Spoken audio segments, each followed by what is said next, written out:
Pessoal do Facebook, estou tentando a conexão, mas ela não está indo. Fala, pessoal. Daqui a alguns minutinhos aí a gente vai começar uma aula ao vivo. Pessoal do Facebook, vocês estão me vendo? Dá um feedback para mim aí antes da gente começar a aula. A gente tem alguns minutos, a aula vai começar às 22 horas. Pessoal que está no Facebook aí, dá um feedback para mim se vocês estão me vendo, porque eu não estou me vendo aqui. Fala, meus amigos. 10 horas eu vou começar, a gente tem aí 2 minutos e meio, mais ou menos. Pessoal que está me assistindo pelo Facebook, dá um feedback para mim aí. Vocês estão me vendo? Porque eu não estou vendo vocês. Estão me vendo? Ah, legal, porque eu não estou vendo vocês aqui. Só pelo Instagram aqui. Não sei o que aconteceu. Mas então, se vocês estão me vendo, dá para a gente fazer a aula. Tá? Daqui a 1 minuto e meio, mais ou menos, eu vou começar a aula. O pessoal está entrando aí. Eu sei que é professor de jiu-jitsu, quer dar aula de jiu-jitsu, fica ligado aí, não sai daí não. Que daqui a 1 minuto e meio, mais ou menos, eu vou começar essa aula. Aí, pelo pessoal que está no Facebook, Instagram tá ok, eu estou vendo aqui. Vocês que estão aí pelo Facebook, vai me dando um feedback se vocês estão me vendo ou não aí, por favor, tá? O Anderson aqui falou que está vendo. Tá? Caso eu não aparecer, você me avisa, porque eu não estou me vendo aqui, não sei o que aconteceu. Você, professor de jiu-jitsu, difícil sobreviver de jiu-jitsu hoje em dia, né? Para você que quer viver, que a grande maioria dos professores não consegue viver de jiu-jitsu, né? Ele tem que ter uma profissão e aí ele vai dar aula de jiu-jitsu também, né? Quer dizer, o jiu-jitsu acaba sendo um complemento no salário dele, na vida dele. Mas você quer viver só de jiu-jitsu, quer fazer só isso? É muito difícil hoje em dia, mas não é impossível você conseguir viver de jiu-jitsu. Tá? Hoje eu vou fazer uma aula bem legal. Eu vou começar daqui a pouquinho, 10 horas, menos de 1 minuto para a gente começar a nossa aula. E aí eu vou falar para vocês algumas técnicas, algumas coisas que vocês podem fazer para poder estar agregando na sua aula e que você consiga viver de jiu-jitsu. Tá? Vamos lá, pessoal? 10 horas. Vamos começar. Muito obrigado aí, você que está assistindo pelo Instagram. Muito obrigado você que está assistindo aí pelo Facebook. Estamos ao vivo com mais uma aula. Você que tem o Telegram, se você não tem o Telegram, baixe o aplicativo no teu celular. Eu tenho um canal lá. Você me acha lá. Na descrição aqui pelo Facebook, você acha o link. Tá? Você baixa o aplicativo no teu celular. Lá eu envio para vocês conteúdos exclusivos. E sempre depois da live, a gente coloca um PDF com um resumo da live lá. Tá? Então você pode ir lá e baixar esse PDF com um resumo da live. Então, se você não tem o aplicativo do Telegram, baixa ele no teu celular e se inscreve no meu canal lá. Tá? Pessoal, eu falei na última live uma história que eu queria começar falando com ela. Uma história minha, tá? Aconteceu comigo. Na live passada eu contei ela de ponta a ponta. Hoje eu vou dar uma resumida nessa história aí, porque a gente precisa entender que quando você faz mudanças na sua academia, na estrutura da sua aula, algumas barreiras vão chegar até você. Mas eu estou aqui para poder ajudar a gente superar essas barreiras. Vou falar rapidinho o que aconteceu comigo. Eu fui em 2004. Minha academia sempre foi muito bem. Eu comecei a dar aula em 1994. Montei a academia em 95. Em 2004, eu me vi no pior ano da minha vida. Eu quase fechei a academia. Na live passada eu entrei mais em detalhes aí, né? E eu peguei todas as fichas dos meus alunos. Até então, já passou por muitos alunos para mim, até então, isso estou falando 2004, até 2003, já tinha tido bastante alunos. E eu comecei a entrar em contato com eles, para poder saber o que aconteceu. Então, eu tive muitos alunos. Eu perguntava, pessoal, fala comigo, o que aconteceu? Você parou de treinar por quê? E aí, baseado nisso, nessa mudança toda que eu fiz, e esses anos todos, eu vim tendo sucesso, vim conseguindo, até hoje, sobreviver de jiu-jitsu. Eu não tenho outra profissão, eu só vivo de jiu-jitsu. Então eu consigo viver de jiu-jitsu e é essa experiência que eu vou passar hoje para vocês aqui. Na verdade, que eu venho passando toda quinta-feira, 22 horas, eu faço uma live para você que é professor, para você que quer ser professor de jiu-jitsu. Muito importante você estar me acompanhando aí, que você vai aprendendo, eu vou te ajudando a como você faz para você viver de jiu-jitsu. Pessoal, vamos lá, vamos começar. Primeiro item da aula de hoje, ter um programa de aulas. Você precisa ter um programa de aulas. Você precisa entender que a sua academia, ela precisa funcionar como uma escola. Exato, como uma escola. Muitos chamam escola de jiu-jitsu, né? Mas você tem que ter um programa de aulas. O que os professores de jiu-jitsu fazem hoje em dia? A maioria dos professores, muitos professores, ensinam uma posição diferente a cada aula. Quando você ensina uma posição diferente, uma posição hoje, a outra aula, outra posição, o seu aluno não aprende. Ele não vai conseguir assimilar isso. É muita informação. Para que uma informação nova venha se fixar, né, para a gente não esquecer mais, você precisa treinar, rever essa posição praticamente a semana toda. Se você treinar uma posição hoje, na outra aula já vê outra, esquece. Teu aluno na segunda aula ele já esqueceu a aula anterior. Então, um programa de aula serve para isso. E é claro, para você ter um programa de aulas, é muito difícil você montar um programa de aulas. Não é fácil. Aí você que está do outro lado fala assim, mas eu vou montar um programa de aula. É muito difícil. Não é fácil você montar um programa de aulas. Você precisa ter muita experiência. Você precisa englobar todos os aspectos do jiu-jitsu na sua aula. Como você vai fazer isso? Como você vai formatar essa aula? Importante, o teu aluno saber sobre o progresso dele. Ele tem que saber para onde ele vai chegar. Ele tem que saber quando ele vai ganhar o primeiro grau na faixa dele, o segundo. Isso tudo está incluso no seu programa de aulas. Ele tem que saber quando ele vai pegar o primeiro, o segundo, o terceiro, o quarto grau. Ele tem que saber quando ele vai trocar de faixas. Os professores têm que parar uma coisa de querer fazer surpresa. Sabe? Ele marca a data, o cara não sabe se ele vai trocar de faixa. Eu já fiz isso. Isso é um erro enorme. Já fiz muito isso, não foi pouco não. E esse foi um dos erros que me levou a fazer uma série de mudanças que eu estou falando aqui agora. Você marca uma data, e aí nessa data, o cara vai descobrir se ele vai trocar de faixa ou não. O cara já vai achando que ele vai trocar de faixa. E você, professor, você já sabe que ele não treinou muito, você já sabe que ele não se esforçou muito, você já sabe que se o seu critério está 1, 2 anos para trocar de faixa, não sei, você já sabe que ele não teve aquele tempo de treino, você já sabe disso. Mas na cabeça dele, ele vai ganhar a faixa. E aí no dia, na frente de todo mundo, ele descobre que ele não vai ganhar a faixa.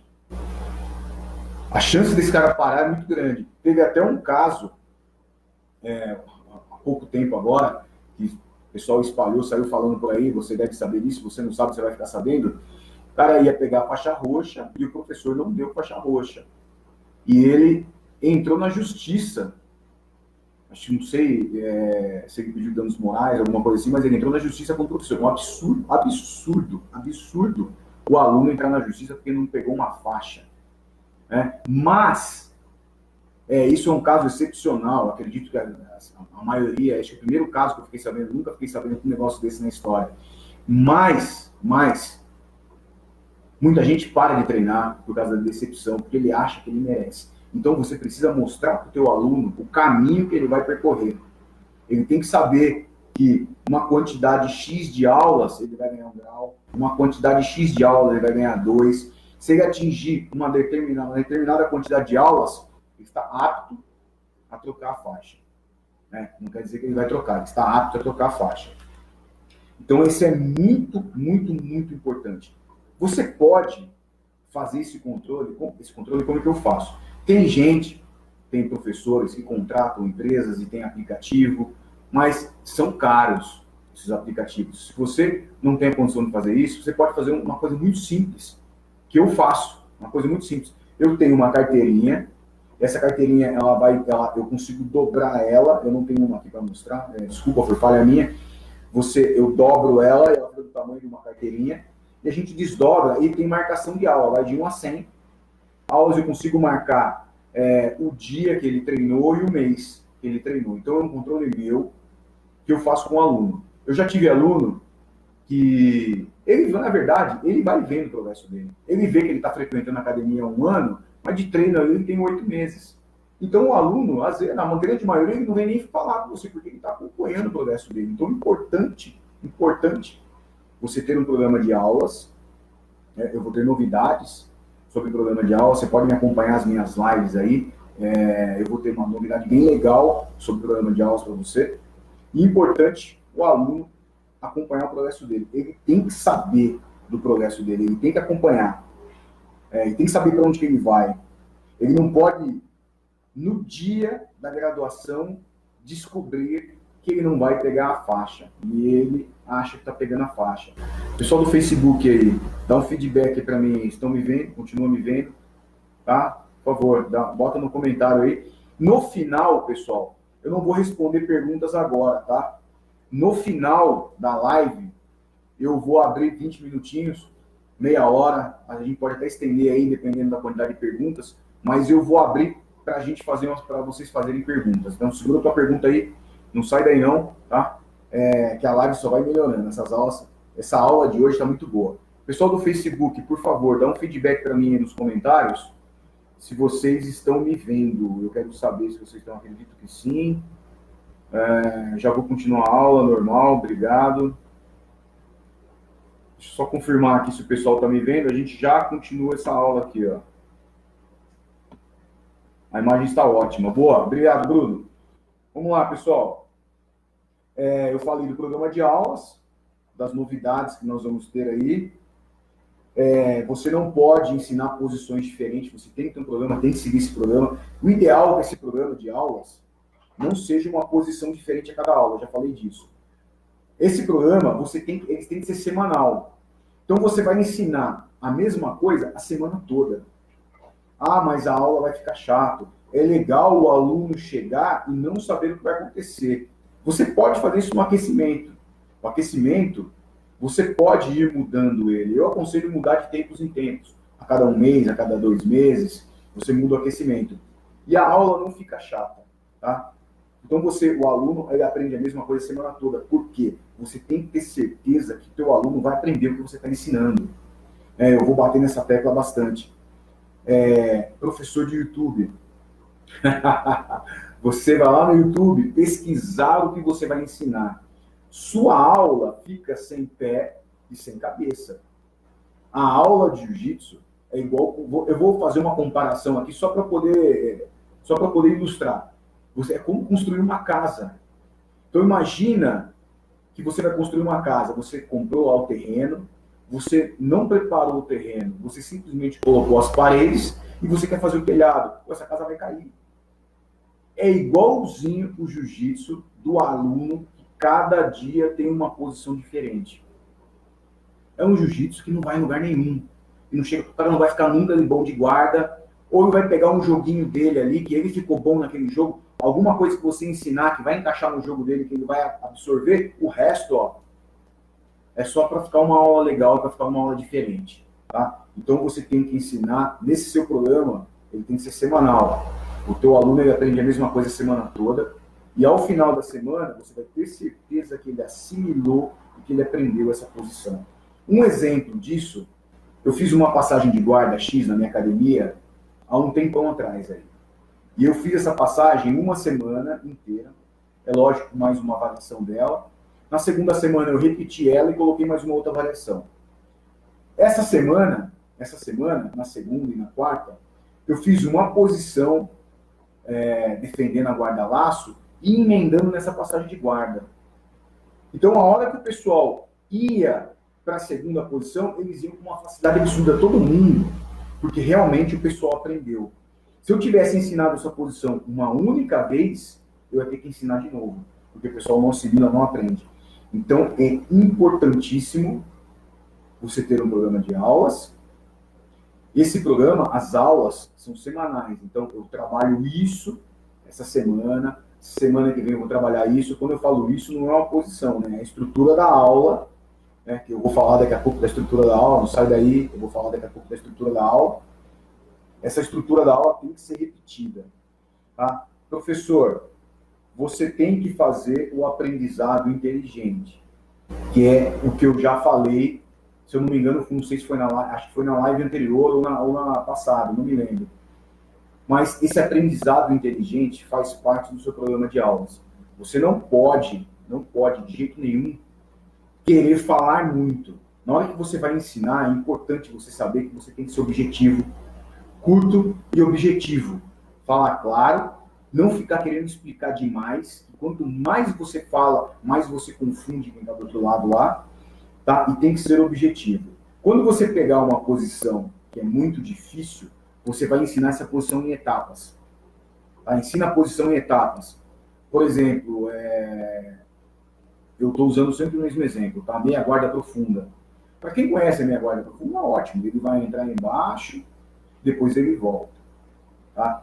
Quem não conhece, o aluno que não conhece, se você explicar essa posição inteira, ele vai se confundir. Então você pode primeiro ele ensinar a entrar embaixo e deixa ele repetindo. Quando você vê que ele está fazendo fácil, você dá a segunda etapa da posição. Faz ele voltar e fazer a raspagem. Tá? Se é uma posição mais complicada ainda, você pode fazer até em 3 etapas. Isso facilita muito o aprendizado do que você querer ensinar numa tacada só. Então não pode esquecer, falar pouco, ser objetivo e, se for o caso, ensinar em etapas. Tá? Isso aí é muito, muito importante. Tá? Esse foi o nosso item 1 da nossa aula. Agora vamos falar das aulas e sua estrutura. Das aulas e da estrutura da sua aula. Pessoal, não se esqueçam que perguntas vocês deixam para fazer no final da live. Então, não sai daí, fica aí. Vai precisando, guarda a sua dúvida, anota ela para não esquecer. Não precisa necessariamente me perguntar sobre o assunto que eu estou falando. Você pode perguntar de qualquer assunto, tá? Eu vou responder no final aí, a gente para aí 20 minutos, meia hora. Se for o caso, a gente fica mais, não tem problema. Mas deixe sua pergunta para o final. Vamos falar da estrutura da aula. Das aulas e estrutura da aula. Qual que é o tempo ideal para você fazer uma aula? 1 hora é o tempo ideal para você fazer a sua aula. Por quê? Porque é um modelo comercial. É um modelo... Por que um modelo comercial? Porque se você tem 2 aulas de 1h30, você pode fazer 3 aulas de 1 hora. Você consegue colocar mais aulas. Ah, mas a minha aula não vai ficar fraca? Eu não vou ter... A minha aula de 1h30 não é muito mais forte? Pensa bem. Ter um treino bom não é necessariamente ter um treino forte. Esse efeito que você está pensando aí de ter um treino forte é um tiro no pé.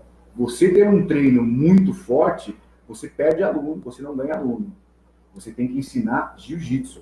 O cara que quer fazer preparação física, se preparar fisicamente, ele não vai fazer isso na aula de jiu-jitsu, ou ele vai fazer isso numa aula mais avançada.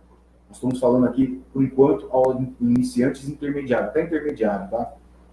Só para você entender. Então, o modelo ideal é que seja de 1 hora. Eu vou falar da estrutura da aula daqui a pouco. Primeiro eu vou falar do aquecimento, depois eu vou entrar em como você vai fazer essa estrutura da sua aula. Aquecimento. Aquecimento é onde muitos erram. Por quê? Porque querem fazer uma preparação física. Eu já vi gente colocando pneu dentro do tatame para o aluno carregar, fazendo corda, fazendo um treinamento funcional dentro da tua aula de jiu-jitsu. Pessoal, não cometa esse erro. Isso é um erro. Isso é um erro. Eu vou te dar 2 motivos por isso é um erro. Primeiro motivo que isso é um erro. A grande maioria que está fazendo isso não é professor de educação física. Você não é habilitado para fazer isso. Então você não sabe se você está dando sobrecarga nas costas, joelho, cotovelo do seu aluno. Você pode estar machucando o teu aluno. Né? E o outro motivo é que teu aluno está pagando para poder aprender jiu-jitsu e não para se preparar fisicamente. Ah, mas eu estou fazendo jiu-jitsu porque eu quero emagrecer. Emagrecer é uma consequência por causa da atividade física. é uma consequência. Se o objetivo principal for emagrecer, cara, vai no nutricionista e vai fazer caminhada, economiza seu dinheiro. O objetivo do jiu-jitsu é aprender jiu-jitsu. Então, a tua aula, você tem que ensinar jiu-jitsu. Então, você não pode cometer o erro e estender muito o seu aquecimento e fazer um aquecimento muito puxado, né? Por esses dois motivos que eu falei. E um outro motivo é que você vai se limitar a ter alunos atletas. Você vai se limitar a ter alunos que aguentam esse tipo de treino. E esse pessoal que aguenta esse tipo de treino vai se machucar. Porque nenhum lutador profissional treina forte o ano todo. Ele faz uma periodização dos treinos dele. Então ele vai, quando ele atinge o objetivo dele, logo depois ele tem que deixar cair, ele tem que recuperar. Se você treina forte de janeiro a janeiro, você é o cara que se machuca. Então, se você puxa um aquecimento muito forte, você se limita a ter pessoas que aguentam isso, então o teu público diminui muito, e desse público você vai ter muita gente se machucando, ainda vai diminuindo, porque o cara aguenta até quando? Então, o aquecimento, chutando alto, tem que ser de 15 minutos. Eu estou chutando alto, hein, o aquecimento. Você pode fazer esse aquecimento até em menos tempo. Escuta o que eu estou falando. Aquecimento. Você prepara o aluno para a aula. Eu não posso fazer com que o meu aluno chegue na hora da luta, de lutar, sem condições. O cara chega na hora da luta, ele não tem mais condição. Ele está morto.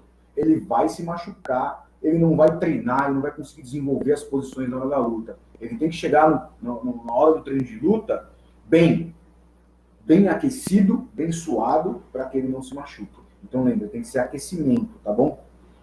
Se você tiver qualquer pergunta em relação a isso, segura para o final, tá?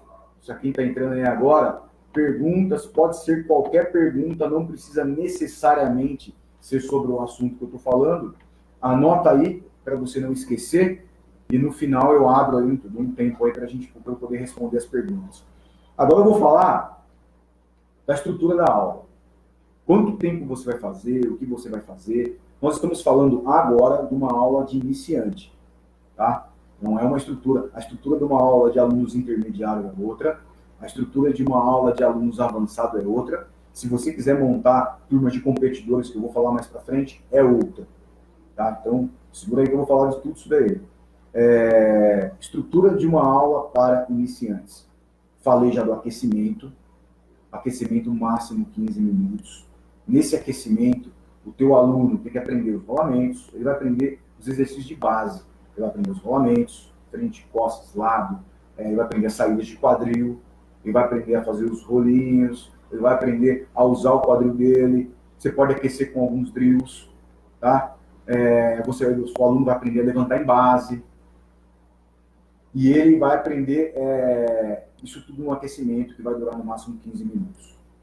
Depois, nós vamos dividir a aula em 1, 2, 3, 4, 5 partes. Essa aula de 1 hora, vamos dividir ela em 5 partes. Nós vamos em um aquecimento de 15 minutos. Depois, a segunda parte da aula, 5 minutos, treinamento de queda. Treinamento de queda, você vai pegar uma queda. Não pegue 5, várias quedas. É uma queda. Se você pegar uma queda e treinar 5 minutos ela sem parar, para quem treina judô, né, vai falar, mas isso é muito pouco. Realmente, é lógico, o judô a luta é 90% em pé, então é pouco.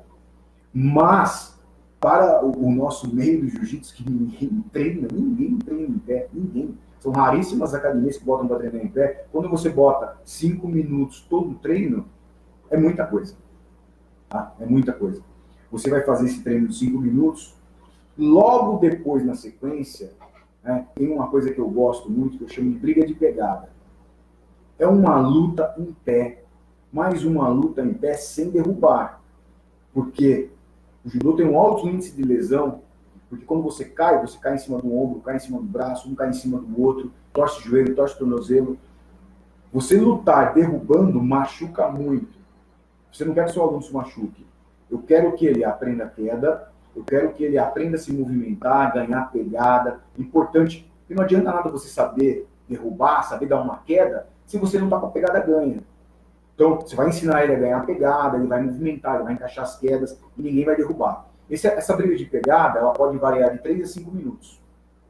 Você pode a cada 1 minuto trocando as duplas, você pode fazer a mesma dupla mais tempo, e aí você vai definir isso daí, conforme o seu grupo, tá? Então, nós estamos falando do aquecimento, mais ou menos no máximo 15 minutos, falamos de uma posição de queda 5 minutos, estamos falando de uma briga de pegada, que eu chamo de briga de pegada, você pode chamar do que você quiser, de 3 a 5 minutos. Então, nós temos aí já 25 minutos de aula, tá? Os últimos 5 minutos para você completar meia hora de aula, defesa pessoal. Você vai pegar uma posição de defesa pessoal, que tem que ter toda a aula, e o aluno vai fazer 5 minutos essa posição. Lembrando que essa é a estrutura de uma aula para iniciante, tá? Terminamos a primeira aula, fechamos a primeira meia hora, fechamos a primeira meia hora de aula. Agora vamos para a segunda meia hora. A segunda meia hora nós vamos numa posição de chão, né? Você pode ensinar até 2 posições. Se for posições fáceis de se aprender, você pode ensinar 2. Se as posições forem difíceis, você vai ensinar uma e você pode até ensinar em 2 etapas. Essa posição você vai fazer entre 10 e 15 minutos, né? Mais fácil você vai fazer 10 minutos, mais difícil você vai fazer 15 minutos, né? Se for 2 posições, você vai dar mais ou menos 5 minutos cada posição, nós estamos tirando aí 4 minutos, que é o tempo que você vai poder ensinar, tá? O aluno. Então já estamos aí com 45 minutos de aula, né? Entre 40 e 45 minutos de aula. Os últimos 20 ou 15 minutos são para luta. Mas você tem que prestar atenção, porque você pegar, esse treino de luta é um outro grande erro que muitos professores cometem. Qual é? Você pega o cara que está começando, ele tem algumas aulas, ele é iniciante, ou a primeira aula dele, e você o arremessa aos lobos. Você arremessa teu aluno aos lobos. Tá dando para entender? Ele não sabe lutar. Você vai falar em nome do Pai, do Filho e do Espírito Santo, vai com Deus e vai lutar. Se vira, meu amigo. A grande maioria para. Muita gente para de treinar. E você nem sabe, porque ele faz uma aula e não volta mais. Ou ele faz algumas aulas e não volta mais. Então você vai fazer exercícios de luta. Quais são os exercícios de luta? Você vai ensinar como ele se posiciona para não deixar tomar a passagem de guarda, e o outro a passagem de guarda. Então um vai ficar tentando chegar nos 100 quilos e o outro vai ficar defendendo. Eles não estão lutando. Você vai ficar olhando próximo ali, guarda fechada, um vai ficar... Estou dando alguns exemplos. São exercícios dificultando, com dificuldade. Você pode criar vários exercícios, dependendo da aula. Você pode montar, se sua aula for de passagem de guarda, você faz exercícios dificultando de passagem de guarda.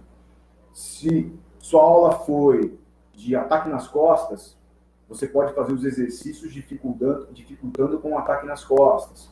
Então, baseado no que foi a sua aula, você pode colocar esses exercícios com uma certa dificuldade. O que é uma certa dificuldade? Não é um tenta fazer e o outro dá a vida para você não fazer. Não é isso. É um tenta fazer, o outro que está dificultando, ele ajuda. Na verdade, eu ajudo o que está tentando fazer. Eu vou te ensinar como é que você ajuda. Eu estou defendendo a passagem de guarda. Eu estou empurrando ele e da maneira que eu estou empurrando, não estou falando que é assim que defende. Estou dando um exemplo. Da maneira que eu estou empurrando ele não consegue passar. Então eu empurro um pouquinho menos, para que eu dificulte, mas para que ele consiga. Se ele estiver conseguindo com muita facilidade, então eu tenho que dificultar um pouco mais. Está dando para entender a linha de raciocínio? Ninguém vai lutar, ninguém vai se machucar.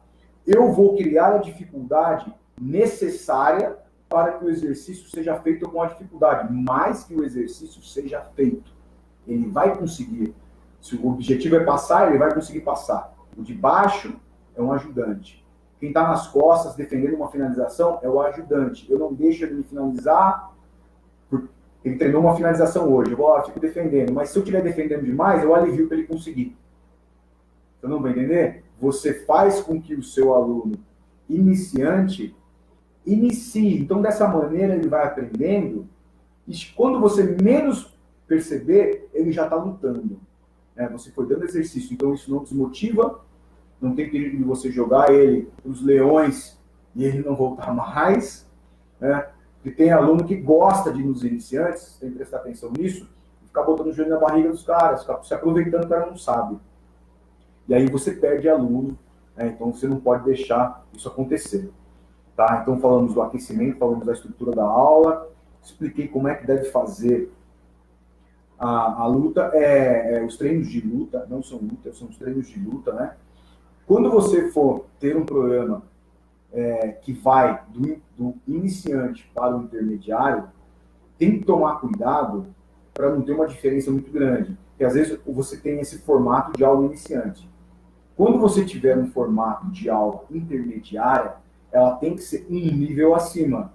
Ele não pode, um iniciante, não pode ser jogado numa aula avançada, por exemplo, porque aí vai ser demais para ele. Né? Então você tem que ter esses 3 níveis de aula. Um iniciante, que sai para o intermediário, que sobe um nível, e que depois vai para o avançado. Tá? E se acima do avançado, você vai ter uma competição que eu vou falar sobre essa aula daqui a pouco. Deu para entender a estrutura de uma aula? Essa estrutura de uma aula ideal. Falei por que ela tem que ser de 1 hora, muito mais importante. E essa aula de 1 hora, quanto mais aulas, né? Eu falei no começo desse segundo item aqui. Se você tem 2 aulas de 1h30, você pode ter 3 aulas de 1 hora. Quanto mais aulas, mais alunos. Quanto mais aulas, mais alunos. Então, comercialmente falando, a aula de 1 hora é melhor. Agora,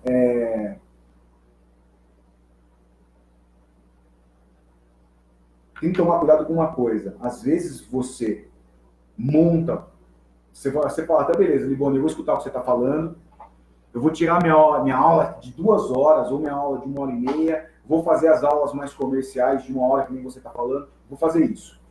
Só que quando eu fiz isso, eu não tenho faixa branca, ou eu tenho 1 ou 2, porque o que acontece muito é ter poucos iniciantes. Muita academia não tem nem faixa branca, não tem pouquinhos. E as academias que têm muito faixa branca, conforme esse pessoal vai graduando, vai diminuindo as faixas brancas. Porque o pessoal entra, sai, ou o pessoal vai estimular e nem fica. Então, quando você fizer a divisão das suas aulas, e você ter aula que você não tem ninguém, ou tem um aluno, não tem problema. Você vai estar lá, não tem ninguém, não dá aula. Tem uma pessoa, você vai dar aula para ser uma pessoa como se tivesse 20 alunos ali. Você tem que dar aula para essa pessoa. Você não pode falar assim, só tem um, eu vou botar esse cara junto. Não cometa esse erro, porque hoje você tem um. Daqui a pouco, essa turma está lotada.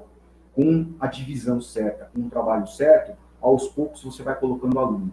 Tá? Você não pode falar assim, eu dividi, mas eu fiquei com uma turma de 1 e com uma turma de 15. Então eu peguei esse 1 e joguei na turma de 15. Não faça isso, não. Daqui a pouco você tem uma hoje, daqui a pouco você vai ter mais. Com esse formato, você vai ter a capacidade de ter muito mais alunos. Outra coisa, professor não atrasa. Professor não chega atrasado. Isso não dá, tá? Você chega antes, tá? Entra no tatame antes. Lembra do general da guerra. Não estou comparando isso com uma guerra, mas o general é o primeiro a botar o pé no campo de batalha e o último a tirar o pé do campo de batalha. Então você vai ser o primeiro a entrar no tatame e o último a sair do tatame. Grande mestre Hélio Gracie, quando tinha algum professor que dava aula para ele e o professor chegava atrasado, ele fazia o professor pagar a aula para o aluno dele. Porque ele fala que o professor não pode chegar atrasado. O aluno pode chegar atrasado, o professor não. Então, o Hélio Gracie, quando tinha alguém dando aula para ele e esse cara chegava atrasado, ele pagava a aula para o aluno. Certíssimo.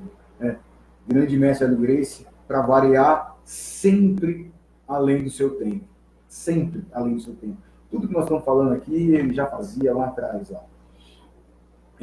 Pessoal, antes de entrar no próximo item, não se esqueçam aí, essas aulas estão acontecendo toda quinta-feira, 22 horas. Toda quinta-feira, 22 horas. Na semana que vem, nós vamos ter 2 lives. Na semana que vem, 2 lives. Nós vamos ter uma live na segunda-feira. Anotei aqui para não esquecer. Semana que vem, aqui no dia segunda-feira, dia 18/11, nós vamos ter uma live como desenvolver sua didática como professor de jiu-jitsu. Como você melhorar sua didática, como se desenvolver como professor, falando, tá dando aulas. Então, segunda, 18/11, como desenvolver sua didática. E na quinta-feira, 21/11, tudo que você precisa saber e fazer para ser um bom professor de jiu-jitsu. Tudo que você precisa fazer e saber para ser um bom professor de jiu-jitsu. E nessa quinta-feira, dia 21/11, eu vou ter uma novidade especial para você. Quinta-feira, na live de quinta-feira, 21/11, eu vou ter uma novidade para você. Então você não pode perder a live de segunda e não pode perder a live de quinta, principalmente a live de quinta. Não perca, você não pode perder essa live. Vamos lá. Vamos para o nosso terceiro item, né? Nosso terceiro item, nós vamos falar do professor.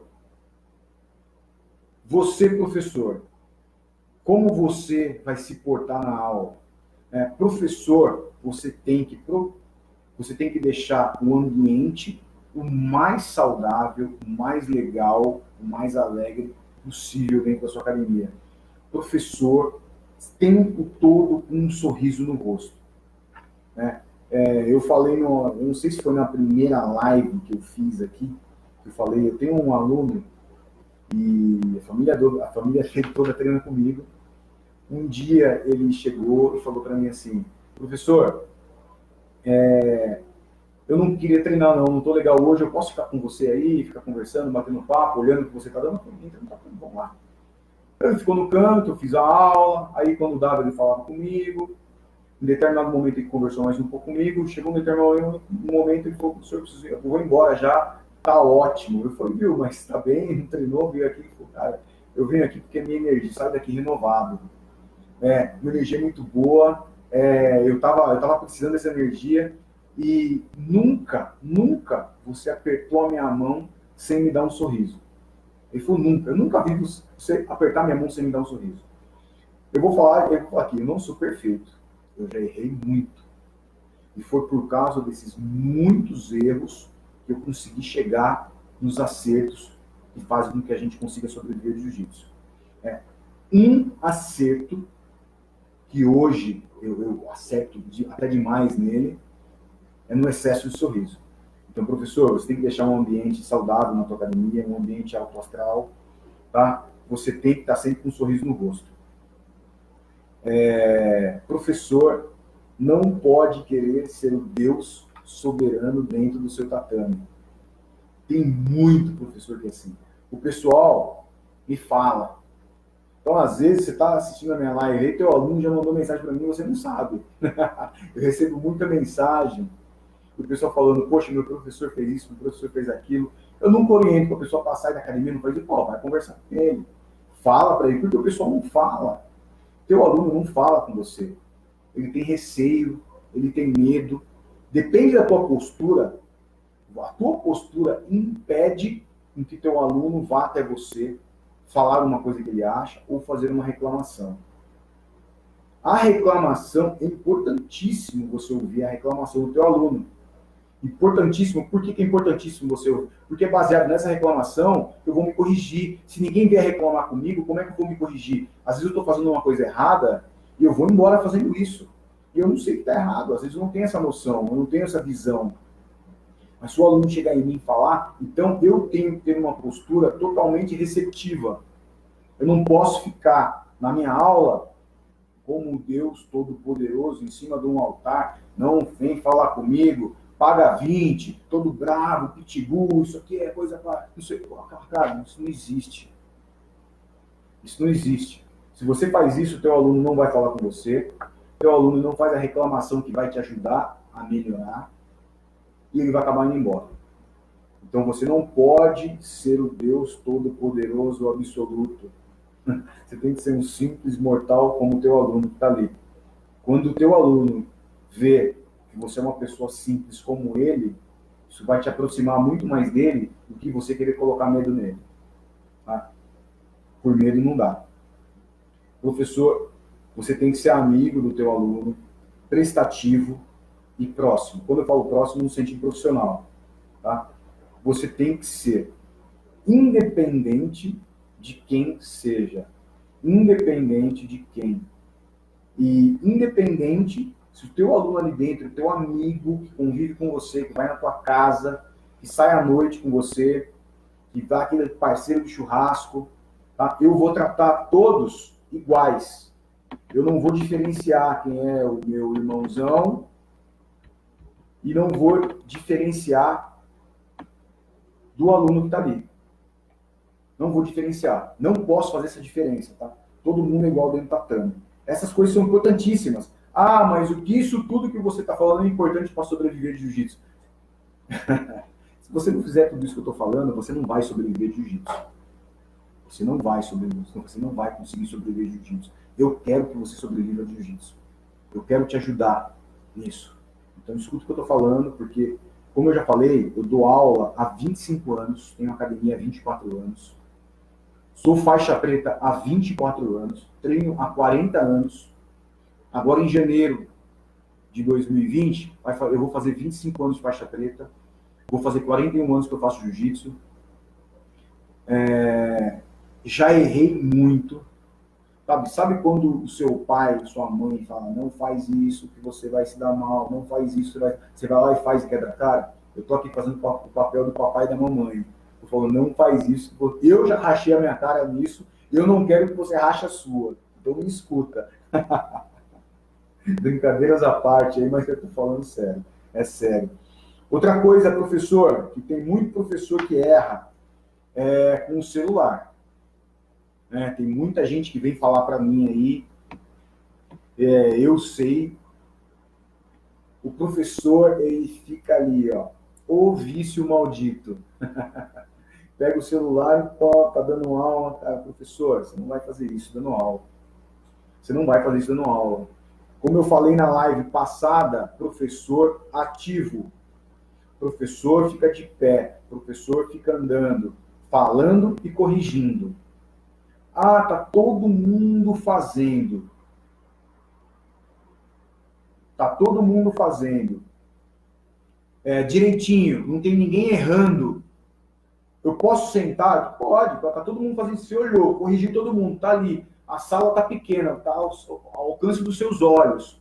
Você pode sentar, não tem problema nenhum, nessa hora, nesse momento.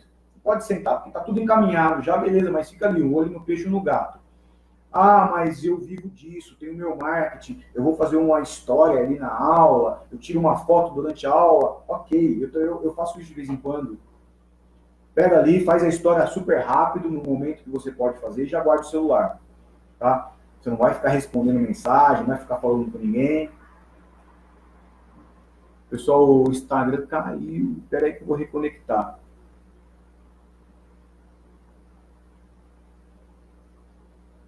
Vou reconectar aqui, o Instagram caiu do nada.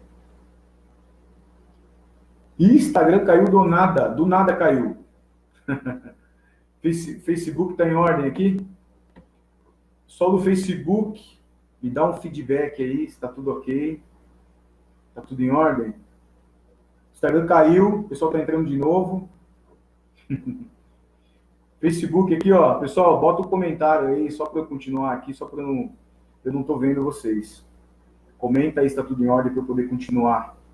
Tava falando do celular. Pessoal que está no Instagram, desculpa, caiu, não sei o que aconteceu, caiu de repente. Pessoal que está no Facebook aí, tá tudo em ordem? Ok, escreve no comentário alguém aí, por favor, só para eu saber se está tudo em ordem. Eu estava falando do celular. Então, já está falado essa parte, né? Então já sabe, você que dá aula. Obrigado, Eduardo. Então já sabe, você que anda aí assim, ó, já sabe que não, né? Não. Tá? E você é aluno, vai lá e fala, professor, deixa o celular de lado aí, pô, presta atenção em mim aqui. Vamos lá. Outra coisa, professor de jiu-jitsu, não dá para você poder treinar junto com seu aluno iniciante. Então, nas turmas iniciante e intermediário, você não vai treinar junto. Tá? Não treina junto. Nas turmas iniciante e intermediário. Não dá para você treinar junto. Por que não dá para treinar junto? Porque eu tenho que ficar de olho no meu aluno iniciante e no meu aluno intermediário, que não é um avançado. Tá? Se você quer treinar junto, quer fazer os treinos de luta, Pegue seus treinos mais avançados, faça treinos separados, seu treino de competidor, não sei. Competição eu vou falar daqui a pouco, tá? Não sai daí não. Você não pode treinar junto com o teu aluno, tá? Então, principalmente iniciante não, desculpa. Nos iniciantes e nos intermediários. Tem muito professor que faz o treino junto, tem muito professor que na hora da luta está lutando. Se você está fazendo o treino junto, você não está olhando e corrigindo. Se você está lutando, você não está olhando e corrigindo. Prestar atenção numa coisa aqui, ó. Tudo o que acontece dentro do tatame, de bom e de ruim, é de responsabilidade de você, professor. 100%. Não dá para você falar assim, ele caiu, torceu o joelho e se machucou. Foi azar. Acidente. Concordo. Azar, acidente e culpa do professor. Porque se o professor estivesse olhando e atento, poderia não ter acontecido. Não vou falar que não acontece. Às vezes você está atento, está prestando atenção e acontece. É acidente mesmo. Mas acidentes acontecem 1, 2 por ano, quando é muito. Agora, tem academia que todo mês tem nego machucado. Alguma coisa está errada nisso aí. Alguma coisa não. Está muito errado isso daí. Entre nós, eu vou falar baixinho, está muito errado isso daí. Tá? Então, professor, não treina junto, porque você tem que ficar com o olho no peixe e um no gato. Vamos para o nosso quarto item de hoje. Quarto item, eu vou pular aqui, cadê? Treinos de competição. Vou mudar a ordem aqui. Treinos de competição. Fazer ou não fazer? Ter ou não ter na sua academia? Depende. O que vai dizer se você vai ter treino de competição na sua academia ou não é a quantidade de alunos competidores. Antes de eu entrar nesse assunto, eu vou falar assim, um outro grande erro que você, professor, comete é de ficar empurrando seus alunos para competir. Eu já fiz esse erro. Eu vou falar aqui, todos os erros que eu estou falando aqui, eu já fiz todos. Eu já errei, acho que fui o cara que mais errei. Errei demais. Eu já cheguei a colocar muito aluno para competir. Eu ia na competição com muito. Eu já entrei no campeonato com 150 competidores. Mas isso me levou a quase falência. Porque a grande maioria dos alunos, eu obrigava mesmo meu aluno, tinha que eu acho, porque eu gosto de competição. Eu queria que meu aluno gostasse. Mas eu entendi, e você precisa entender, que a maioria não gosta de competir. A grande maioria não gosta de competir. Então, qual a postura que eu adotei? E foi um sucesso para mim essa postura, por isso que eu estou passando para vocês. Eu não falo para ninguém que ele tem que competir. Isso tem que partir dele. É lógico, quando o meu aluno chega para mim e fala, professor, eu quero participar do campeonato, como é que eu faço? Eu vou orientar ele, ajudo ele, se precisar, incentivo ele. Ótimo, eu também gosto de campeonato. Mas eu nunca vou ficar empurrando meu aluno para a competição, porque eu vou perder aluno. Se você faz isso, você vai perder teu aluno. Você não pode ficar empurrando o aluno para a competição, porque se a grande maioria não gosta, na hora que você quer empurrar o cara pode até ir, e se você ter a sorte, ele pega gosto. A maioria não, a maioria para de treinar porque você fica querendo empurrar para o campeonato. A grande maioria não quer competir. O aluno ele não vai falar para você. Principalmente se você é aquele professor que eu falei lá, aquele Deus Todo-Poderoso. É o professor Deus Todo-Poderoso? Se você é esse professor, teu aluno não vai falar para você, professor, eu não quero competir. Se você fica falando que eu competi, eu não quero. Se você é esse cara, o teu aluno não vai falar isso para você. Ele simplesmente vai embora. Ele vaza, porque tem medo de você. Teu aluno não pode ter medo de você. Você não pode vencer pelo medo. Você não pode ter aluno porque você bate em todo mundo. O professor, cara, que tem aluno, porque ele esfrega a cara do aluno no tatame, ele bate em todo mundo. Eu sou campeão mundial das galáxias, eu bato em todo mundo, eu esfrego a cara dele mesmo no tatame. Os alunos que você tem só estão com você porque você é esse cara. O dia que você ficar velho e não for mais esse cara, você perde seus alunos. Você tem que ter alunos, você tem que conquistar os seus alunos, porque você é um excelente professor. Seu lado lutador não tem nada a ver com seu lado professor. Ser um bom professor, ser um ótimo professor, não tem nada a ver com ser um bom ou um ótimo competidor. Uma coisa não tem nada a ver com a outra. Uma coisa não tem nada a ver com a outra. Ah, eu preciso ser um bom lutador para ser um bom professor? De forma alguma. Eu conheço excelentes professores que não são bons competidores. E eu conheço excelentes competidores que na hora que abre a boca para ensinar, nunca vai ser um bom professor. Então uma coisa não tem nada a ver com a outra. Uma coisa não tem nada a ver com a outra. Treino de competição. Você vai ter treino de competição se você tiver muitos alunos que participam de campeonato. Aí você pode montar um treino separado de competição. E aí já é um outro programa de aula. Não tem nada a ver com iniciante, nada a ver com intermediário. E não tem nada a ver com um programa avançado. É um programa voltado para a competição. Uma coisa mais específica. Todos os alunos podem participar desse treino? Não. Todos os alunos que são competidores ou que querem competir podem participar desse treino? Não. Lógico que não. Eu tenho um faixa branca lá, vai querer começar a competir. Você vai colocar ele num treino de competição? Não dá. Ele vai atrapalhar o treino, vai atrapalhar o andamento. Então, depende do aluno, mesmo o competidor, ele vai ficar na aula intermediária ou ele vai ficar na aula avançada, porque a gente já está ótimo para ele. Você tem que encaixar ele aonde ele vai render no grupo. Se você pegar um cara porque ele quer ser competidor e colocar ele num grupo super avançado, super bom, ele vai acabar atrapalhando aquele grupo, entendeu? E a aula não vai render para ele, ele vai ser amassado, ele vai ser atropelado ali, e aí não rende para ele. Então não é porque você tem um treino de competição e o cara fala, eu quero ser competidor, ele vai entrar nesse treino. Você tem que ter isso na sua cabeça, tá? Senão, tudo se atrapalha e você acaba até perdendo esse cara aí, ó. Para quem quer ser competidor, tem que ter dedicação total. Eu vejo muita gente que muda de academia, porque fala assim, eu quero ser campeão no campeonato, tal, eu nunca consigo, e aí eu vou mudar de academia. Só que ele não tem dedicação total. O que é dedicação total? Ele tem um trabalho dele, e aí você vai treinar jiu-jitsu de noite ou na hora da sua folga. Amigo, você quer ser campeão mundial, trabalhando o dia inteiro, você tem que ter dedicação total. Então não é mudar de academia que vai fazer você ficar campeão. Se você na sua academia já não é mudar que vai te fazer ser. Tá? Então você tem que conscientizar o seu aluno disso. Se o cara quer ser campeão mundial, então o cara tem uma dedicação total. A dedicação total vai te levar aonde você quer. E não mudar de academia. Então vamos lá.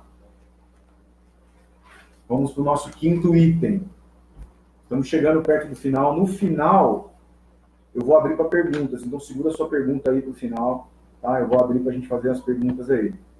O pessoal está dando risada, eu estou falando muita verdade aqui, né? Falando verdade, falando mentira não, hein? Vamos lá. Nosso quinto item aqui, né? Exame de faixas. Ter ou não ter? Fazer exame ou não fazer? Eu estou conseguindo falar muito bem de todos esses assuntos, porque eu já fiz tudo isso daqui, ó. Tudo errado, já fui acertando e já acertei. Exame de faixas. Jiu-jitsu tem uma tradição de não ter exame de faixa, de não se cobrar isso, de não ter exame de faixa. Eu fui assim minha vida inteira, sempre recebi minhas faixas, sem fazer exame.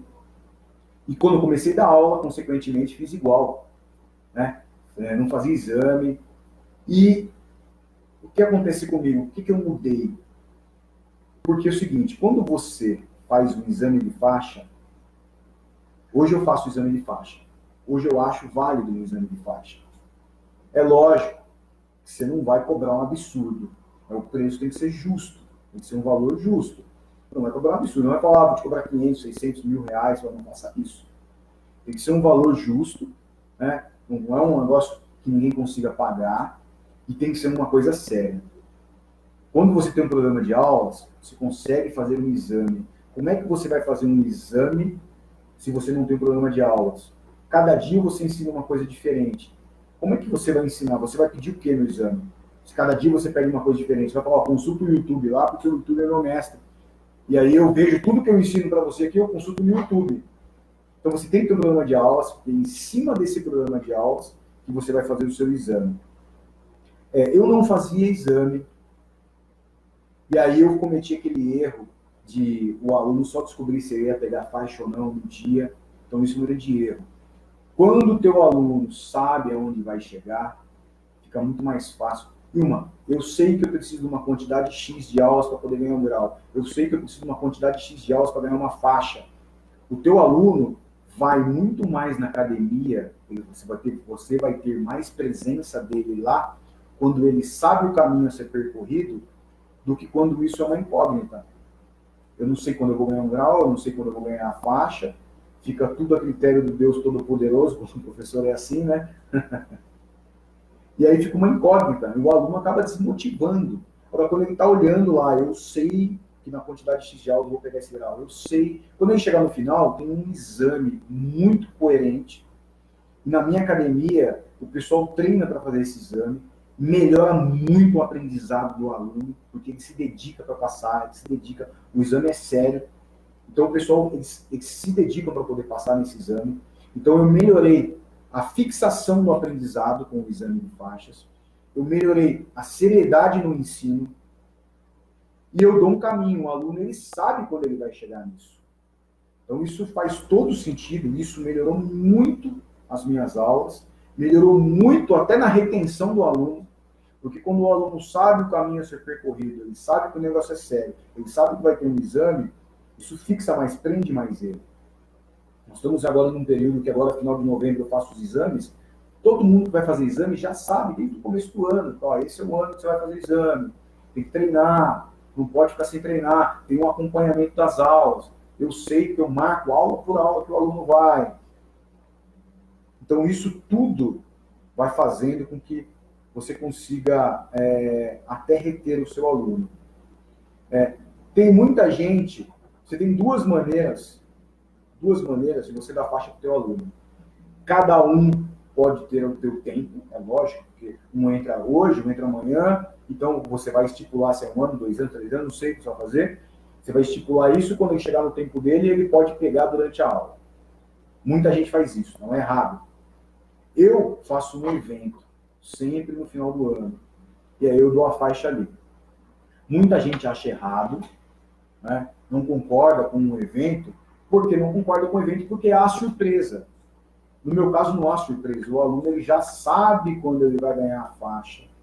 Ele sabe que ele tem que vir nas aulas. Ele sabe que as aulas são marcadas. Ele sabe de tudo isso. Então, o aluno, quando ele chega, ele faz o exame e aí ele vai para um evento, que é um negócio bem legal. Inclusive, eu vou transmitir ao vivo o nosso evento. Vai ser no dia 1 de dezembro, a partir da 1 hora da tarde. Tá? Eu vou transmitir ao vivo pelo Instagram. Tá bom? Você do Facebook, aí 1 de dezembro, vocês vão assistir o nosso evento. Vai ser muito legal. É isso. Nós falamos aí dos exames de faixa, ter ou não. Eu sou a favor de ter os exames de faixa. Nós vamos para o nosso último assunto. Depois eu vou entrar nas perguntas aí. Anotou sua pergunta aí? Pessoal, não pode esquecer, anota sua pergunta, que daqui a pouco eu vou parar aí para as perguntas. Semana que vem nós temos duas lives. Na segunda-feira, dia 18, como desenvolver sua didática como professor de jiu-jitsu. E na quinta-feira, dia 21/11, tudo que você precisa saber e fazer para ser um bom professor de jiu-jitsu. E nessa live do dia 21, eu vou estar falando sobre uma novidade para você que é professor de jiu-jitsu. Você não pode perder a live de quinta-feira, dia 21. Eu vou estar com uma novidade muito boa para você que é professor de jiu-jitsu. Quinta-feira, dia 21. Você não pode perder essa live. Agora, o nosso último tema é defesa pessoal. Defesa pessoal. Pessoal, importantíssimo, é a alma do jiu-jitsu.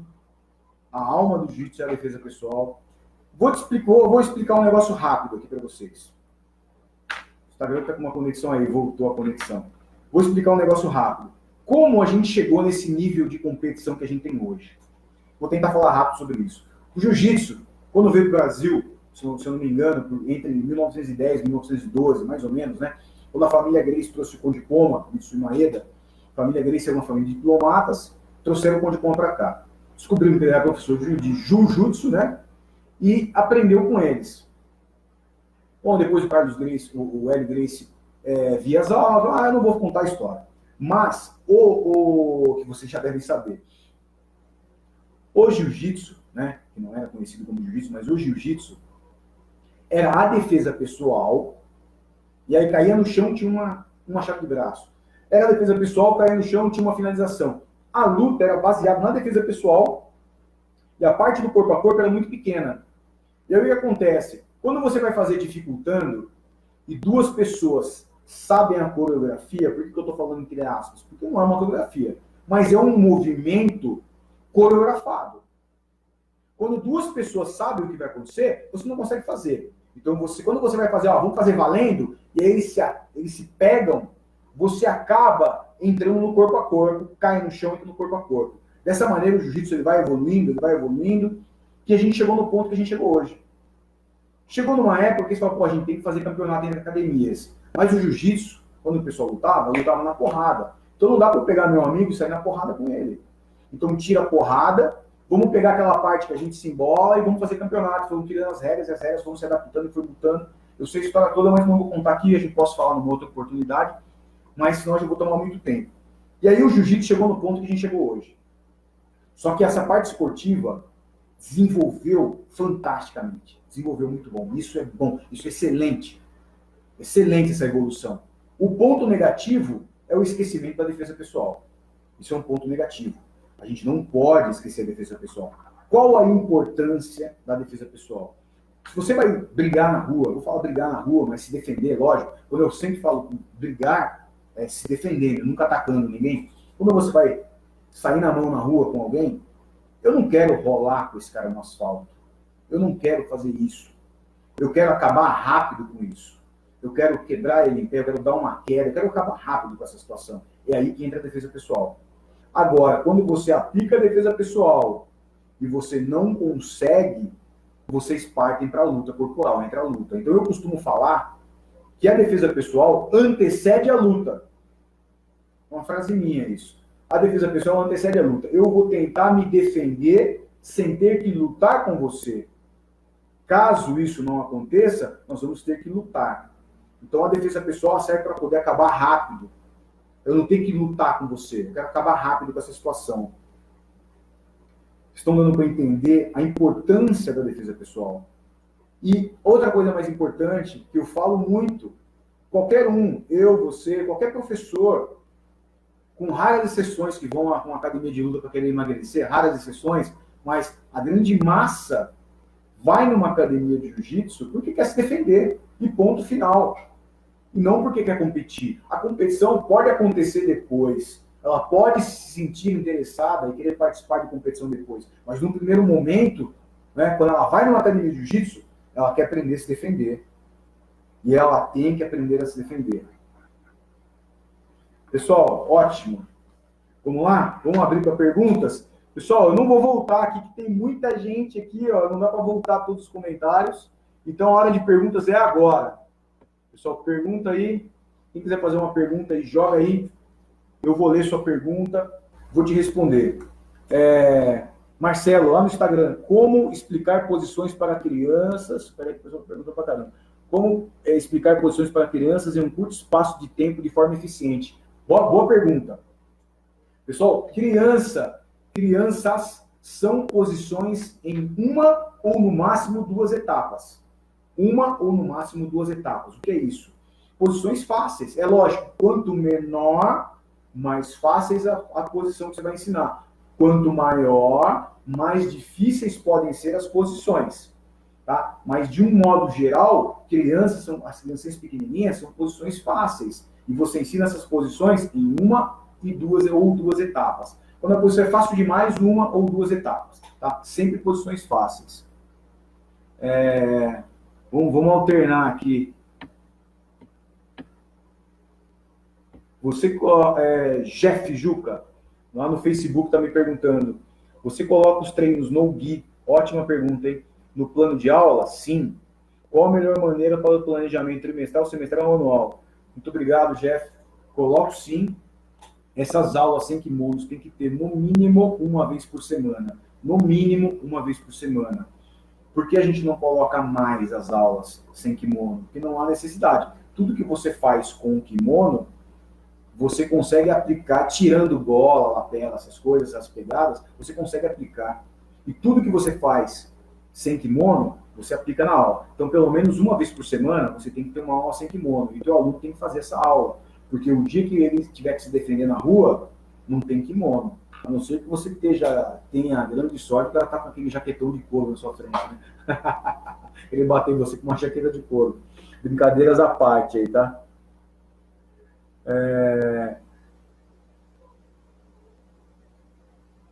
Clau BJJ, no Instagram tá me perguntando. Galera da ação de Campinas, Sensei Edson Saruman, manda um abraço pro meu amigo Saruman aí. É o seguinte, o aluno que treina em mais de uma academia é seu aluno ou aluno da tua academia? Boa pergunta. Tem muita gente que treina em uma, duas academias. Só, se você tem um cara que treina com você em mais em outro lugar, se o professor permite que isso aconteça, você tem que deixar bem claro para ele, você é aluno lá ou aqui, porque ele não pode graduar nas duas. Tá? Ele não pode graduar nas duas. Uma academia tem que ser responsável pela graduação dele, ponto final. Tá? Se você não é o responsável pela graduação do teu aluno, desse aluno que treina na tua academia, quando ele pega a faixa lá, exija o certificado dele. Porque tem muita gente que vai na academia lá e fala, ó, fulano me deu, vai na sua e fala, ó, fulano me deu a faixa. Então, se você permitir, você tem que deixar bem claro, você vai graduar comigo ou com outro professor. Tá? Se for com outro professor, toda vez que ele chega com uma faixa nova, exija o certificado dele e se você tiver amizade com outro professor, você pode até conferir. Tá? Agora vamos ver uma pergunta aqui no Facebook. Armando Granado, fala meu amigo, o pessoal me chama de mestre, pessoal, eu não sou mestre de jiu-jitsu, eu sou faixa preta há 24 anos, em janeiro eu vou fazer 25 anos, peguei meu 6º grau agora, é o último grau na faixa preta, então ainda sou professor. Vai demorar ainda, tem mais 6 anos e pouquinho ainda. Quando eu pegar a faixa vermelha e preta, eu falo para vocês, agora pode me chamar de mestre, mas por enquanto professor. Armando, brincadeiras à parte, mas vamos lá. Você permite que faixas roxas e marrons deem aulas particulares ou em classe, sendo eles preparados e avaliados para isso? E quantos dias e quantos treinos um competidor faixa roxa e faixa marrom tem que dar semanalmente? Olha, treino semanalmente de 2 a 3 vezes por semana, entre 2 e 3, está na média. Tá mantendo a média. Entre 2 e 3 vezes por semana. Uma vez por semana eu acho muito pouco mesmo, tá? Então, entre 2 e 3 vezes na semana. Agora, faixa roxa, faixa marrom é aluno. É aluno, não é professor, tá? Não pode dar aula. Faixa marrom, depende do caso, depende aonde, ele pode até ministrar um treino, tá? Então, depende do lugar, depende da situação, depende aonde, ele pode até ministrar um treino, tá? É lógico, um professor responsável próximo a ele, tá? Sozinho não, o professor responsável tem que estar próximo, um professor responsável tem que estar dando uma assessoria para ele. Agora, faixa roxa, não, faixa roxa é aluno, faixa roxa não pode dar aula. Ah, mas eu posso me preparar para ser um professor? Claro, você pode se preparar para ser professor, até desde branca você pode se preparar para isso, só que você não pode dar aula. Uma vez, no meu Facebook, eu não vou falar o nome, eu tenho uma garota que sempre me acompanha, é muito gente boa ela postou um comentário do que as pessoas acham de faixa azul dando aula. Eu comentei, falei, tá errado. Aí um garoto comentou lá, não tá errado não, porque se ele justificou.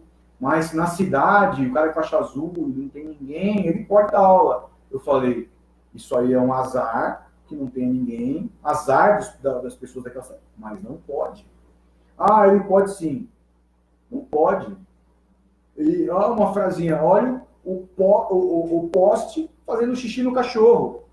O moleque é faixa azul falando para mim, que tem 40 anos de treino de jiu-jitsu, que não tô inventando nada, tudo que eu tô falando aqui são que os mestres que eu já passei, que eu já conheci, os meus amigos falam, eu só repito o que os mestres falam, eu não estou inventando nada. Tá falando do faixa azul, pessoal, faixa azul não pode dar aula, faixa branca não pode dar aula, faixa roxa não pode dar aula. Não é professor, é aluno. Imagina você fazendo faculdade de Direito, você está no segundo ano, você fala assim, eu vou advogar já. Não, cara, não. Você vai se formar, você vai tirar a OAB, e aí você vai advogar. Por que do juiz tem que ser diferente? Não pode. Tá? Tudo no seu tempo. Você pode se preparar desde a faixa que você quiser. Você vai aprendendo, você vai se preparando, vai fazendo curso. Você vai lá, você vai se preparar. O dia que você for professor, você vai ser um professor melhor do que quem nos preparou. Mas tem que se preparar para isso, tá? Vamos ver lá. Caldeira BJJ. Ontem eu recebi minha Black Belt. Parabéns, meu amigo. Parabéns. Bem-vindo. Bem-vindo ao início da sua jornada. Eu costumo falar que nós nos preparamos para iniciar a nossa jornada. Quando você ganha a tua faixa preta, você está no início. A gente não chegou em lugar nenhum, nós estamos simplesmente começando. Parabéns e boa jornada. Vamos lá. Pet Moraes, boa noite. Porque hoje em dia o jiu-jitsu é apenas uma competição e não para defesa pessoal. Sim, infelizmente. Hoje em dia é só competição, não existe uma regra onde o ensinamento da defesa pessoal é obrigatório. Não existe. Essa regra não existe. A verdade, não tem nem como existir essa regra. Isso aí tem que ser criado uma conscientização entre vocês que são professores de jiu-jitsu e resgatar a essência da alma da arte marcial. O que está acontecendo é que o jiu-jitsu está virando um esporte. Está virando um esporte. Né? A gente não pode deixar a arte marcial morrer. Tá?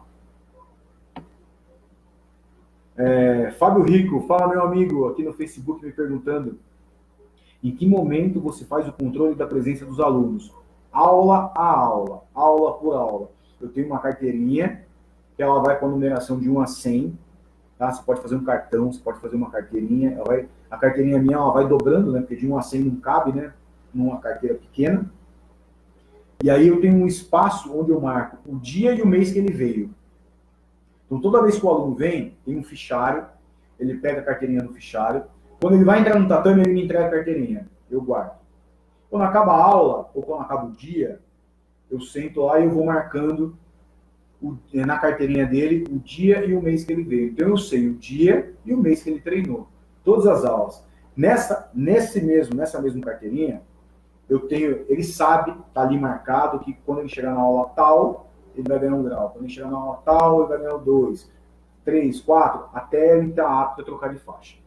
É assim que eu faço, Fábio. Funciona muito bem, tá?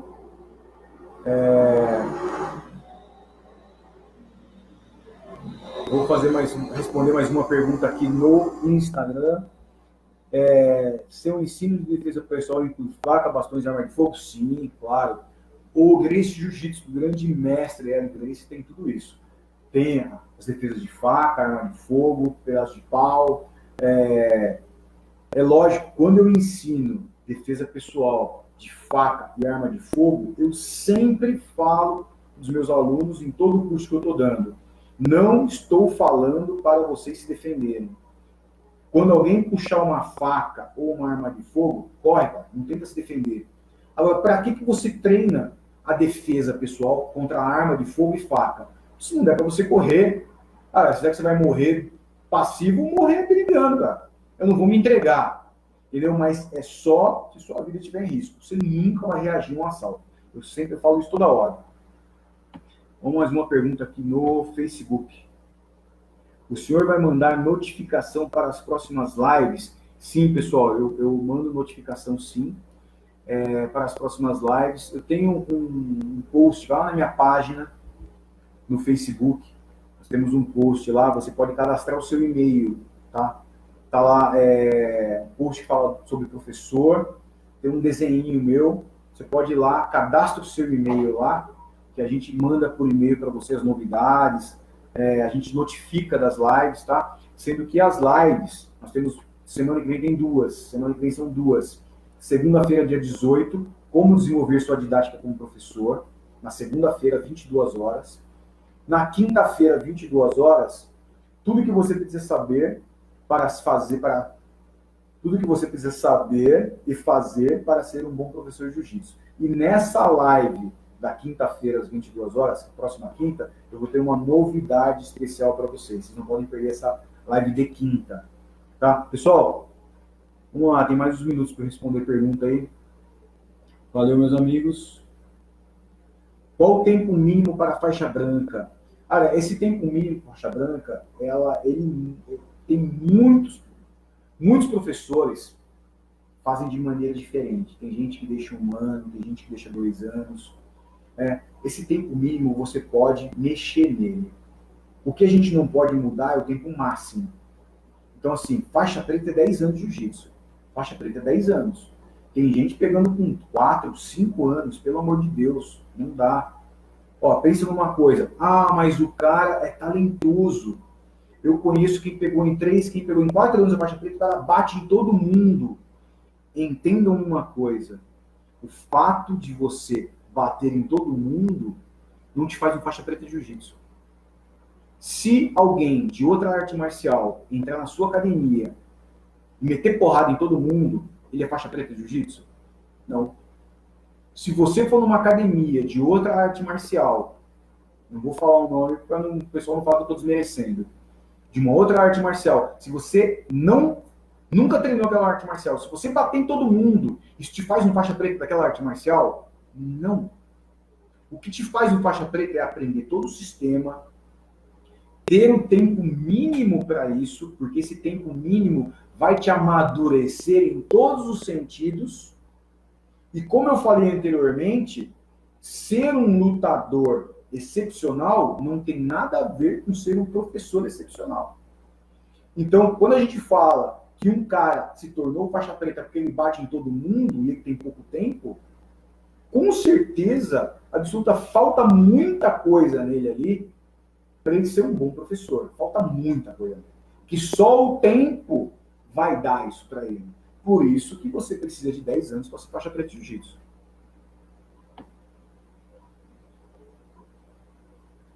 Eriton Carvalho, fala mais da parte de quedas. Eriton, quedas é importantíssimo. Jiu-jitsu é uma arte marcial completa. Completa. Nós vimos aí Royce Gracie como lutava só com jiu-jitsu. Hélio Gracie, Carson Gracie, só jiu-jitsu contra as outras lutas, entendeu? Hoje nós temos aí alguns lutadores, como o Demian Maia, que usam o jiu-jitsu excepcionalmente. Então, o jiu-jitsu é uma luta que te dá todos esses recursos.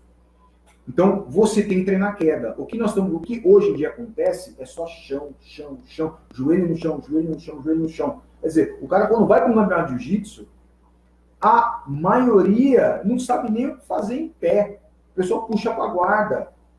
Então, você tem que ter essa parte em pé. Essa parte envolvida, como eu falei no começo da live, você vai ter um pedaço do seu treino que você vai ter na entrada de queda, sempre uma queda por semana para poder melhorar a fixação. O pessoal fala, mas uma queda só a semana toda não é pouco. É pouco se você pensar em 1 mês de aula. Se você pensar 2 anos, 3 anos, 4 anos treinando, 5 anos treinando, você vai ter algumas quedas muito bem treinadas. Muito mais do que acontece hoje no jiu-jitsu hoje em dia. Ainda tem aquela parte que eu chamo de briga de pegada, que é um treino de lutas em pé, onde ninguém vai derrubar ninguém.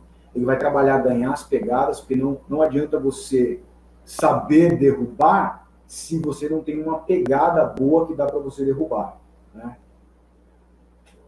Espero que eu tenha ajudado aí. Professor, as lives serão sempre às 22, correto. Sempre toda quinta, 22 horas. A semana que vem, excepcionalmente, nós vamos ter a live segunda-feira, 22 e quinta, 22. Tá? Sendo que na quinta-feira eu vou ter uma novidade especial para vocês aí. Valeu! Pessoal da Checkmate de Prudentópolis, Paraná. Obrigado, Paulo. Obrigado por estar acompanhando aí, hein? Valeu. Renan Dias. Uma dica de como conseguir viver de jiu-jitsu sem ter um espaço próprio, sendo alugado ou coisa do tipo. Exato. É lógico, quanto mais você limitar a quantidade de aulas que você pode dar, menos o seu poder de ganho, né? Mas você pode dar aula numa academia. Nessa academia, você pode ter muitos horários. Você pode dar aula de manhã, no meio da manhã, você pode pegar a hora do almoço, que na academia, nas academias é um horário fraco, mas para o jiu-jitsu, às vezes é um horário bom. A hora do almoço, pode pegar à tarde, final da tarde, e você pode colocar 2 ou 3 horários à noite, criança e mais 2 horários, entendeu? Então você pode explorar isso numa academia. É lógico que você tem que achar uma academia que não tenha jiu-jitsu para isso, e você pode desenvolver esse trabalho lá, tá? Se quiser mais dicas aí, você pode me perguntar e pode mandar mensagem para mim que eu respondo, tá? Você concorda em cobrar grau em faixa? Troca de faixa? Sim, por quê? Grau não. Grau não. Grau não vai cobrar não, tá? E você não cobra faixa. Se você for cobrar, você vai cobrar um exame de faixas, né? E é como eu falei, um preço justo, sem explorar. Agora, grau não tem como cobrar não, tá? Isso aí não faça não, tá? E já acho que já passa do ponto. Agora, quando você vai se profissionalizando, você cria um programa de aulas, teu aluno sabe no que ele vai chegar, você vai fazer um exame, você pode cobrar por esse exame ou não, você vai ficar a seu critério, eu não vejo por que não cobrar, desde que o preço seja justo, tá? Isso tudo vai valorizar a sua estrutura, teu aluno ele vai te valorizar mais, teu aluno vai melhorar até a retenção, porque teu aluno sabe quando ele vai pegar o primeiro, sabe quando vai pegar o segundo grau, ele sabe quando ele vai trocar de faixa, ele sabe que na época do exame ele tem que se preparar para o exame, ele sabe que ele tem que ter a quantidade de aulas para fazer esse exame. Então, quando o cara nem tem essa quantidade de aulas, ele não vai nem brigar com você, ele não vai nem reclamar, porque ele sabe que ele não está apto, ele está vindo. Você está mostrando o caminho que ele tem que tomar. Tá? Isso tudo ajuda muito. Pode fazer que vai dar resultado. Beleza? Tirso. Obrigado, Tirso, pela pergunta. Pessoal, eu vou responder mais algumas, tá? Quantas aulas o aluno ganha grau? Aí vai depender do tempo, Ricardo, do tempo que você quer deixar ele na faixa. Por exemplo, se você quer trocar ele de faixa no primeiro ano, você tem que dar um grau a cada 3 meses. Se você quer trocar teu aluno em 2 anos, você tem que dar um grau a cada 6 meses. Então você vai calcular, se você tem 3 aulas por semana, se são 3 meses, então a gente calcula aí 3, 6, 9, 12. Você vai calcular 12 vezes 3, são... Me ajuda aí, pessoal. São 24, 36? São 36. Essa hora aqui eu já não estou pensando direito. Então são 36 aulas para ele poder ganhar. Se você tiver um ano, se você quiser dar faixa em um ano, vai dar um grau a cada 3 meses, ele precisa de 36 aulas. Tá? Então aí você calcula quanto tempo você vai dar faixa, faz a divisão de meses em aulas e você faz esse cálculo. Vamos ver aqui no Instagram aqui. O senhor começou a treinar com quem e qual equipe? Eu comecei a treinar no Rio de Janeiro, 4 anos de idade, com o professor... Deu um branco no professor. Com o Cláudio Peixe. Cláudio Peixe foi meu professor, me treinou praticamente o tempo todo. Quando eu me mudei para Jundiaí, São Paulo, eu perdi o contato com ele. Não perdi o contato, a gente tinha um contato por telefone, né? Na época era só telefone fixo, né? Eu sou um pouquinho velhinho. Quando eu vim para São Paulo, não tinha jiu-jitsu aqui em São Paulo. Então eu treinava judô. Eu ia para São Paulo treinar com o seu Gomes na Combate Esportes. Ele está lá até hoje, Mestre Gomes, Avenida Ipiranga, esquina com a São João. Muito meu amigo até hoje. Era um molequinho, eu ia fazer jiu-jitsu com ele uma vez por semana. Às vezes eu ficava um mês sem ir, porque não podia depender do meu pai para me levar. E treinava judô. Aí eu fui dessa maneira até chegar na Gerencio Maitá. Até chegar na Gerencio Maitá, que o Cláudio, ele simplesmente ele parou da aula, né? Ele parou, me ligou, falou com meu pai, falou, por que você me ligar? Ele falou, vai ter campeonato, leva o Nilcinho, o pessoal me chamava de Nilcinho, né? Depois quando eu terminar essa história, eu vou contar como é que ele chegou no nome Liboni. Me chamava de Nilcinho, leva o Nilcinho no campeonato. Aí meu pai me levava nas competições, judô, e eu lutava nos campeonatos de jiu-jitsu. Quando ele parou de dar aula, ele ligou pro meu pai e falou, olha, o Nilcinho está livre aí, ele tinha pouquíssimos alunos, ele pode ir para onde ele quiser. E eu já tinha o Royler, eu sempre fui fã do Royler. E quando ele parou e ele me liderou, né, entre aspas, porque eu tenho essa fidelidade, eu fui procurar o Royler falou, ele nem me aceitou de cara, ele falou, vai treinando aí, eu vou te olhando, nós vamos vendo.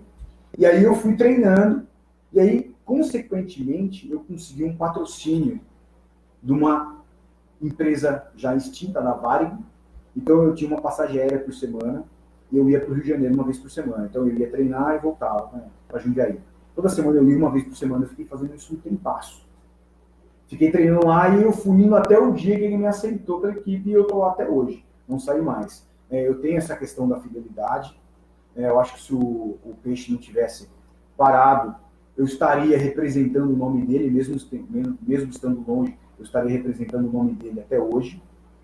Mas ele parou, infelizmente, e eu perdi o contato com ele. Mas ele era da equipe da Zona Oeste do Rio de Janeiro, tá? Onde eu tenho muitos amigos lá, o mestre Wilson, uma pessoa que me ajudou muito, tá? Eu gosto muito do mestre Wilson. O mestre Wilson já veio na minha academia dar alguns seminários, inclusive o mestre Wilson já trouxe o mestre Fada na minha academia.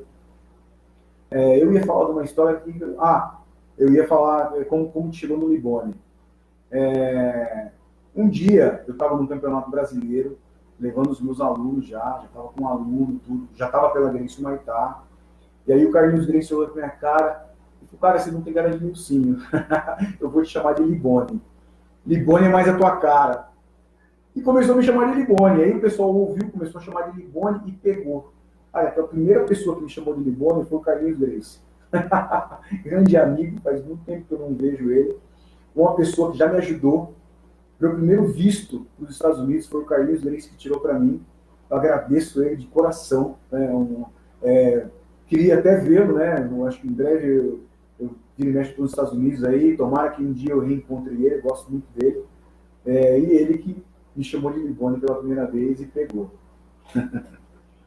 A minha história, ela é complicada, porque eu fiquei um tempão só no judô. Eu treinava jiu-jitsu de vez em quando com o seu Gomes. Eu fiquei só no judô. Só que eu competi, nunca perdi o contato com as competições. Graças a Deus, Deus deu um talento para mim, que é treinar. Então eu aprendo, eu consigo desenvolver em cima, eu consigo absorver rápido. Eu olho uma posição ali, eu já me esqueço mais, ela fica ali no HD ali, nunca mais ela sai dali. Então eu acho que esse talento ajudou um pouquinho. Se eu não tivesse essa facilidade aí, eu acho que não teria ajudado tanto. Essa é a minha história. Qualquer dia eu conto ela com mais detalhes. Tá? Tem detalhes muito, muito legais, engraçados aí nessa história aí. Vamos responder mais algumas. Vamos lá. Qual a sua opinião sobre o corredor? Excelente pergunta. Sou contra. Já fiz muitos corredores, o famoso corredor polonês, né? O cara vai pegar faixa, aniversário, qualquer motivo era motivo para bater. Fazia um corredor. Cara, eu sou contra. Eu já fiz muito esse corredor. Como eu falei, eu já errei pra caramba. Agora, esse corredor sempre foi uma tradição no meio do jiu-jitsu. Sempre foi uma tradição no meio do jiu-jitsu. Mas eu fui vendo com o que acontecia no entorno. Na minha academia nunca tive acidente. Uma vez a faixa pegou assim na cabeça de um aluno e ficou vermelho. Eu, na hora, eu tomava muito cuidado, ficava falando, bate só nas costas, cuidado, cuidado. Mas você não tem como controlar uma situação dessas. É muito fácil sair alguma coisa errada. Eu já fiquei sabendo de casos que pessoas ficaram cegas, né? Então eu preferi cortar. Então hoje não existe mais corredor polonês. Imagina, você faz aniversário, aí você vai apanhar, o cara não vai ir na academia do aniversário dele. Aí o cara ganha a faixa para comemorar que ficou legal, aí você bate no cara. Só no jiu-jitsu, cara. Só no jiu-jitsu. Tem coisa que só acontece no jiu-jitsu. Nas outras artes marciais a gente não vê isso. Levou pouco tempo. Obrigado, meu amigo. Saludos aí, mano. Caldeiras. Manda um salve da BFC. Valeu, pessoal da BFC. Mestre Bani Cavalcante, 7º grau, Distrito Federal, parabéns, meus amigos. O que falar de Nicolas e Herbert? Cara, eu tava lá. Eu tava lá. Ah, não, Nicolas e Herbert? Não, não tava lá, não. Pô, cara, eu acho o seguinte, arte marcial, vamos falar, o que eu vou falar agora já vai resumir, você já vai entender. Meia palavra para bom entendedor basta. Arte marcial, vamos falar o que significa arte marcial. Respeito, hierarquia, disciplina, papapá, papapá, blá, blá, blá. Porra, pronto, sumiu. Cara, o pessoal, lutador tem que ter respeito, né?